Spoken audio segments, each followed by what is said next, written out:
Haleluya, saudara. Shalom, selamat pagi ya. Puji Tuhan. Pagi hari ini kita dapat bersama-sama kembali mengawali hari bersama dengan Tuhan dan firman Tuhan melalui AMD pagi hari ini. Hari ini adalah hari Rabu ya. Kita sudah memasuki pertengahan minggu ya. Beberapa hari ini kita sudah melewati Senin, Selasa, dan kita sudah tiba di hari Rabu. Ini merupakan sebuah kesempatan yang luar biasa ya, bergerak pelan tetapi pasti hari demi hari kita jalani. Ada beberapa hal yang tidak akan kembali, yaitu waktu salah satunya. Sekalipun nampaknya harinya sama, Rebo, paginya juga sama, jam 7, tetapi jam 7 ini dengan jam 7 kemarin sangat berbeda. Atau hari Rabu ini dengan Rabu minggu yang lalu, ini juga sangat berbeda. Harinya boleh sama, jamnya boleh sama, tetapi waktu yang kita sudah lalui di Rabu yang lalu tidak akan kembali di Rabu ini. Jadi hari Rabu ini adalah hari yang baru bagi kita. Mari kita jalani hari yang baru ini dengan penuh sukacita ya. Saya ingin mengajak kita merenungkan bagian yang berikutnya dari Lukas pasal 12 ayat 41 sampai dengan ayat yang ke-46. Nanti saya akan bacakan untuk saudara.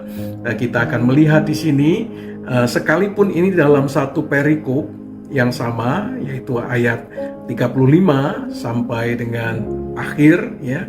Tetapi di sini kita belajar satu perikop yang berbeda, yaitu bicara tentang penata layanan, atau dalam bahasa lain digunakan istilah stewardship, yaitu penata layanan. Mari kita berdoa. Bapa, kami bersyukur, terima kasih untuk berkat rahmat dan anugerah Tuhan. Kiranya Tuhan bekerja memberkati kami melalui firman yang kami renungkan pagi hari ini. Roh Kudus tolong kami, beri kepada kami pewahyuan, pengertian, understanding untuk menangkap sesuatu yang ilahi pada pagi hari ini. Berbicaralah kepada kami dan berkati kami. Di dalam nama Tuhan Yesus Kristus. Haleluya.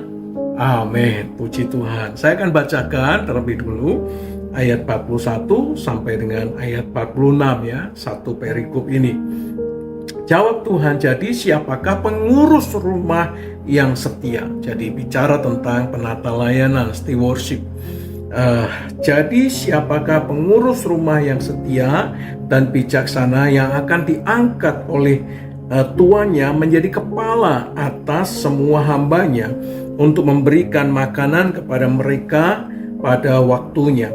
Berbahagialah hamba yang didapati tuannya melakukan tugasnya itu. Ketika tuannya itu datang, aku berkata kepadamu, sesungguhnya tuannya itu akan mengangkat dia menjadi pengawas segala miliknya. Jadi penata layanan, stewardship, pelayan, ini seperti diaken atau penatua. Inilah gambaran dari apa yang disampaikan oleh Tuhan. Akan tetapi jikalau hamba itu jahat dan berkata di dalam hatinya, Tuanku tidak datang-datang, lalu ia mulai memukul hamba-hamba laki-laki dan hamba-hamba perempuan dan makan, minum, dan mabuk, maka tuan hamba itu akan datang pada hari yang tidak disangkanya dan pada saat yang tidak diketahuinya, dan akan membunuh dia dan membuat dia senasib dengan orang-orang yang tidak setia. Masih dalam konteks bicara tentang kedatangan Tuhan yang kedua kali, tetapi lebih spesifik bicara tentang hamba yang mengambil bagian dalam penata layanan sebagai pengawas, sebagai pelayan yang menyediakan makan dan sebagainya. Nah, kita akan fokus kepada bagian ini, yaitu bicara tentang kepemimpinan dari seorang hamba dan bicara tentang stewardship, penata layanan. Nah, pertanyaan Petrus itu memicu Yesus memberikan sebuah pengajaran ya kepada mereka yang mendengarkan, yaitu bahwa bukan hanya untuk para rasul saja pengajaran ini, tetapi juga terutama mereka yang memimpin sebagai pemimpin di rumah Tuhan, pemimpin dari umat, pemimpin dari sekelompok umat ya. bicara tentang kepemimpinan, tetapi juga bicara tentang penata layanan. Nah, disebutkan siapakah penata layanan yang setia dan bijaksana ini, yang bisa mengelola, yang mengurus rumah dengan sebaik-baiknya. Nah, Petrus mengungkapkan cara berpikir dari murid-muridnya. Tuhan, kamikah yang engkau maksud dengan perumpamaan itu, ya, ayat 41 ya. Nah, kamikah yang engkau maksud ya dengan perumpamaan itu, atau semua orang ya? Pertanyaan ini menjadi sebuah pertanyaan yang merujuk kami atau orang lain, atau kami dan juga orang lain. Jadi Petrus ingin mengetahui di sini apakah peringatan itu khusus untuk kelompok murid inti Petrus, Yakobus, Yohanes, atau 8 besar lainnya, atau 12, atau ada 70 murid yang lain seperti yang digambarkan dalam perikop sebelumnya, atau berlaku luas ya, semua orang percaya. Tetapi menariknya, Yesus di sini tidak menjawab ya betul, atau dia tidak menjawab tidak. Ketika pertanyaan merujuk kepada diri murid-murid, Yesus juga tidak berkata ya atau berkata tidak. Tetapi menarik jawaban Tuhan di sini, siapakah yang dimaksud ya tentang orang-orang itu? Yang dimaksud adalah siapa yang terbukti setia. Jadi yang dimaksud dengan penata layanan hamba yang bijaksana dan setia ini adalah orang-orang yang sudah terbukti bahwa dia akan setia, bahwa dia setia sampai garis akhir. Jadi di sini menarik bahwa apa yang disampaikan Tuhan di sini bicara tentang bukan seseorang yang memiliki jabatan, tetapi siapa yang setia. Jadi sekarang ini kan banyak ya hamba Tuhan ingin menduduki jabatan ya, entahkah dia sebagai ketua sinode, entahkah dia sebagai ya pengurus sinode, atau bahkan ingin cepat mendapatkan jabatan PDT ya, pengusaha dalam Tuhan kata teman saya. Tetapi pendeta ya, PDT, pendeta ingin cepat naik jenjangnya menjadi PDM, pendeta muda, atau bahkan PDP. Kalau dulu namanya panjangannya pendeta pembantu, tetapi sekarang pendeta pratama ya, sekarang ini ya, supaya tidak terkesan sebagai pembantu. Jadi orang berlomba-lomba untuk mendapatkan status ya, jabatan dalam pelayanan mereka, ingin memiliki jabatan-jabatan tertentu, entah sebagai penatua, diaken, dan juga semua kita berlomba-lomba, bahkan ada yang kampanye menggunakan uang untuk jabatan-jabatan spiritualitas itu. Tetapi siapakah pengurus ya? Siapakah yang menjadi pengurus rumah yang dipercayakan Tuhan itu? Yang dipercaya Tuhan itu bukan karena statusnya, bukan karena jabatannya, bukan karena latar belakangnya, tetapi karena kesetiaannya. Itulah yang kemudian menjadi ukuran yang dipakai oleh Yesus. Jadi Yesus tidak menjawab ya dan tidak, tetapi Yesus merujuk kepada mereka yang setia dan taat sampai garis akhir. Oleh karena itu pertanyaan, siapakah pengurus rumah yang setia dan bijaksana? Saudara sendiri itu sudah bisa menjawab sebetulnya. Apakah saudara dan saya ini adalah orang yang setia, sehingga dapat dipercaya untuk menjadi pengelola dari rumah Tuhan, dari pekerjaan-pekerjaan Tuhan. Jadi kesetiaan itulah ukurannya, bukan karena status atau jabatannya. Nah, dalam perspektif Yunani, saudara ya, dalam perspektif Yunani, pengurus rumah itu dalam bahasa Yunaninya adalah oikonomos. Oiko itu adalah rumah, oikos adalah rumah, nomos itu berarti mengelola, mengatur. Jadi seseorang yang mendapatkan status sebagai oikonomos, oikos dan nomos, pengelola dari rumah Allah, itu adalah orang yang setia, bukan karena status atau jabatannya. Oleh karena itulah kalau kita melihat dalam Matius pasal 25, maka dihubungkan dengan hamba yang mendapat 1 talenta, 2 talenta, dan 5 talenta. Yang 1 talenta disembunyikan talentanya, yang dapat 2 talenta dikembangkan menjadi 4 talenta, yang dapat 5 talenta dikembangkan menjadi 5 talenta. Coba saudara perhatikan, ketika tuan itu ketemu dengan yang dapat 5, lalu dikembalikan yang menjadi 10, apa jawaban sang tuan itu? Hai hambaku yang baik dan setia. Statusnya adalah setia. Yang 2 menjadi 4 juga sama. Hai hambaku yang baik dan setia.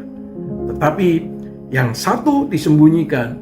Yesus tidak berkata tentang yang setia lalu disebut tidak setia. Bukan, saudara. Ini bukan yang 1 setia, yang 1 tidak setia. Saudara, ketidaksetiaan itu disebut apa ya?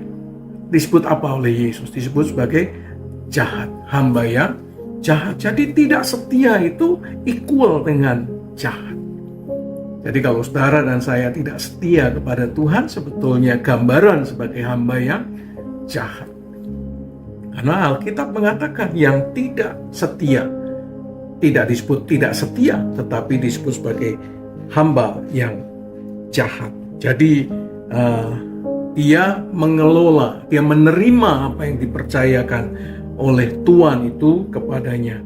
Nah, dengan kata lain, ketika munculnya istilah oikonomia atau ekonomi, ya, saya sedang menulis disertasi tentang pola tindakan Allah yang direfleksikan dalam Tritunggal ekonomi. Ada satu istilah Tritunggal ekonomi, menarik ya, karena Tritunggal tetapi menggunakan istilah ekonomi. Nah, ekonomi atau oikonomia dalam bahasa Yunani itu pada dasarnya bicara tentang pengelolaan sumber daya. Tapi dalam perspektif Ibrani ini menjadi sangat berbeda, karena dalam rumah tangga besar pada zaman itu seorang pengelola itu bertugas apa? Jadi perspektif yang digambarkan oleh Lukas, sekalipun Lukas bukan orang Yahudi tetapi yang mengucapkan adalah orang Yahudi, maka perspektif yang dipakai adalah perspektif Ibrani. Karena seorang pengelola itu adalah mereka membagikan makanan pada para pelayan, seperti yang dikutip ya oleh Lukas. Lalu kemudian mengatur pekerjaan dan kemudian menjaga persediaan supaya tetap cukup. Kalau tidak cukup, dia akan mengaturnya sedemikian rupa supaya cukup. Dan yang terakhir adalah seorang pengelola adalah menjalankan kehendak tuannya, bukan menjalankan kehendaknya sendiri, bukan menjalankan kehendak dari hamba-hamba yang ada di sekitarnya, tetapi menjalankan kehendak tuannya ketika tuannya tidak ada. Jadi standing positionnya dia adalah sebagai wakil dari Tuhan. Jadi kalau saudara menyebut diri sebagai hamba Tuhan, lalu kemudian menyebut diri sebagai pengelola dari kerajaan Allah, maka sebetulnya saudara dan saya sedang standing position saudara adalah posisi yang mewakili Allah dalam pelayanan yang sedang dan saudara kerjakan di dunia ini. Contoh misalnya dalam perjanjian lama ada Eliezer ya, yang dipercaya oleh Abraham untuk mengelola seluruh rumah Abraham. Ini orang yang dapat dipercaya ya, hamba yang setia, tetapi juga hamba yang dapat dipercaya. Ia tidak bertindak demi kepentingannya sendiri. Dia berangkat ke Haran juga atas nama tuannya, berdasarkan kehendak tuannya. Nah, dalam prinsip teologi, pelayan Tuhan itu bukan pemilik gereja. Jadi kalau ada hamba Tuhan yang menyebut dirinya sebagai pemilik gereja, gerejanya siapa? Gerejanya Pak Tro. Gerejanya siapa? Gerejanya Pastor Yosin. Waduh, kepemilikan gereja dihubungkan dengan nama Tuhan ini tidak alkitabiah. Karena gereja itu adalah milik Allah. Jadi kalau saudara merintis dan kemudian berhasil merintis gereja dari kecil menjadi besar, ownership-nya adalah adalah Tuhan. Jadi keliru kalau kita menghubungkan rumah Tuhan itu adalah milik dari hamba Tuhan. Kita ini adalah pengelola dari rumah Tuhan, penata layanan dari milik Tuhan. Kita melayani di rumah yang adalah milik Tuhan. Oleh karena itu kembali kepada kesetiaan. Siapa yang setia, hamba yang bijaksana. Inilah dua karakter yang dibutuhkan dimiliki oleh seorang hamba Tuhan, yaitu setia dan bijaksana. Karena kata setia itu bicara tentang trustworthy, ya, dapat dipercaya. Ya. Kesetiaan dan bijaksana ini bicara bukan pintar, tetapi ini bicara tentang kemampuan seseorang mengambil keputusan yang benar sesuai dengan kehendak Allah. Jadi Tuhan tidak mencari orang yang hebat. Tuhan tidak mencari orang yang punya latar belakang yang luar biasa. Tuhan mencari orang yang setia dan bijaksana. Dan kesetiaan itu muncul karena dia menyadari ownership dari penata layanan yang dia sedang kerjakan. Dia sedang mengerjakan sesuatu yang adalah milik Allah. Ketika saudara dan saya menyadari bahwa apa yang sedang kita kerjakan ini adalah milik Allah, maka di sanalah saudara dan saya menjadi orang yang setia. Tapi ketika saudara memposisikan diri seperti hamba yang jahat, maka saudara akan menganggap bahwa ngapain aku harus mengerjakan sesuatu yang bukan milikku? Ngapain aku harus mengerjakan sesuatu yang keuntungannya bukan diriku? Saudara, itulah hamba yang tidak setia. Tapi hamba yang setia, dia mengerjakan apa yang menjadi bagiannya dengan sebaik-baiknya. Saya berdoa kiranya saudara dan saya menjadi penata layan atau menjadi pengawas dari rumah Allah, pengelola dari pekerjaan dari rumah Allah yang setia dan bijaksana. Amin. Amin. Mari kita berdoa. Bapa yang baik, kami bersyukur untuk malam hari ini, untuk pagi hari ini. Terima kasih untuk kami mendapat kesempatan untuk merenungkan firman-Mu. Dan hari ini kami menyerahkan semua aktivitas kami sepanjang pagi hingga petang nanti ke dalam tangan anugerah Tuhan.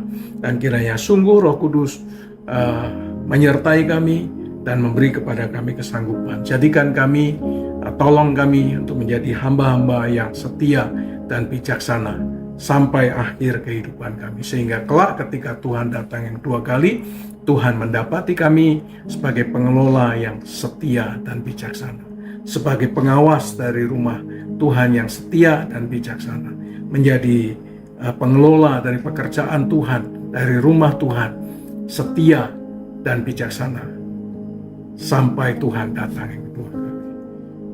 Terima kasih Bapa, kami bersyukur di dalam nama Tuhan Yesus Kristus. Tuhan memberkati engkau dan melindungi engkau. Tuhan menyinari engkau dengan wajahnya dan memberi engkau kasih karunia. Tuhan menghadapkan wajahnya kepadamu dan memberi engkau damai sejahtera di dalam nama Allah Bapa, Allah Putra, Allah Roh Kudus, di dalam nama Tuhan Yesus Kristus. Haleluya. Amin. Puji Tuhan, saudara. Selamat menikmati hari ini. Selamat bekerja, selamat berusaha, selamat belajar juga. Kiranya sepanjang hari ini kita diberkati Tuhan.